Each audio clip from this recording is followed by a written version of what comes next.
салом дӯстон, хабари ҷолибтарини олами футбол ин албатта ки ҳамдаста шудани Роналду ва Месси аст. ҳарчанд ки як вақто оиди дар ПСЖ якҷо шудани ин ду легендаи футболи муосир зиёд менавиштанд, ин навбат бошад бозам чунин хабарҳо зиёд мешавад. Лео ва Криш агар дар як даста бошанд, миллионҳо мухлисони футболӣ низ ба ҳам меоянд. ин ҳам ба мисоли ба ҳақиқат табдил ёфтани афсона хоҳад буд. Даромади гап ин мавридие ки аз моликони Интер Майами Дэвид Бекхэм мехоҳад ки Роналду ва Месси ҳамдаста кунад. Лайки қиматбои худро гузоред ва то охир видеои моро тамошо кунед. Дар ин бора маълумоти пурра пайдо карда метавонед.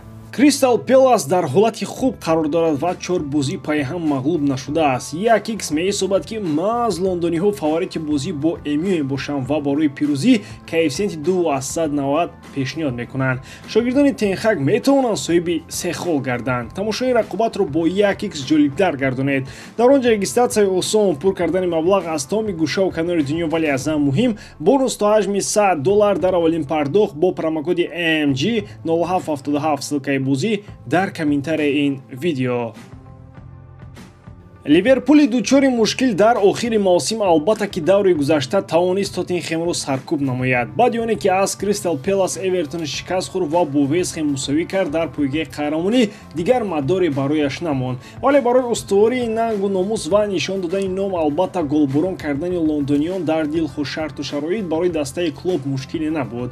Пирӯзии зердастони клуб зидди шогирдони Пастекоглу бо ҳисоби 4-2 дар варзишгоҳи Энфилд дигар бора аз азамати сурхон нишон медиҳад ки чӣ гуна ин тим метавонад зидди фаворитон пирӯз шавад.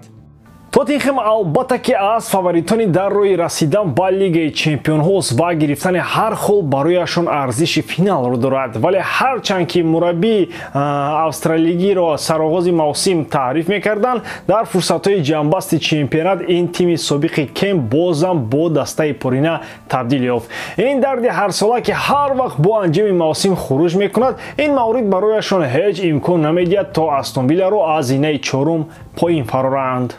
Дар Аргентина аввалин дорандаи ҷоми ҷаҳонӣ даргузашт. Ин ҳам Сезар Луис Менноти буд ки Аргентинаро ба нахустин унвони қаҳрамонӣ дар ҷоми ҷаҳон расонида буд.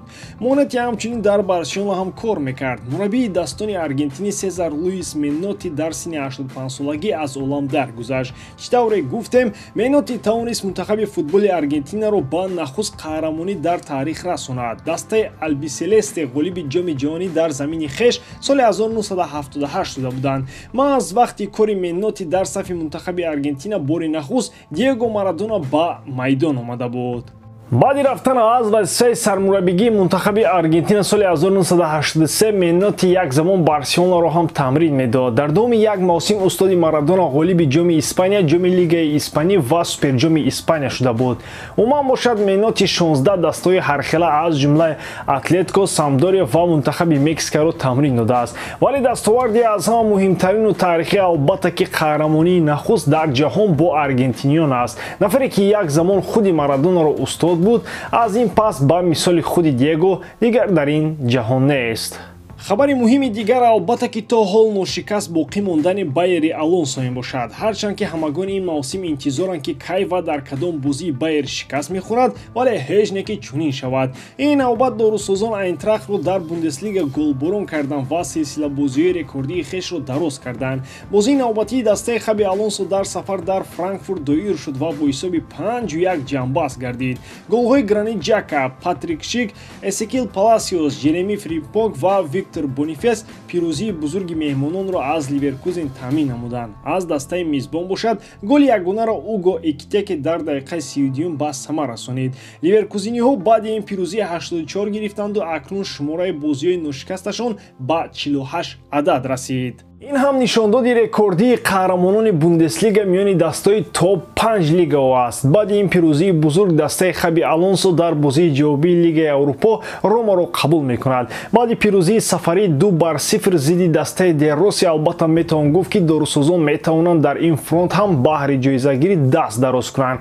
вале ҷолибтар аз ҳама албатта ки ношикаст боқӣ мондани Байер бо Алонсо аст. бошад ки чунин афсонаи зебо ва рекордзаниҳо ин мавсим бо хеппи энд хотима ёбанд ва мавсимҳои дигар низ Байер ношикаст боқӣ монаду нарезад.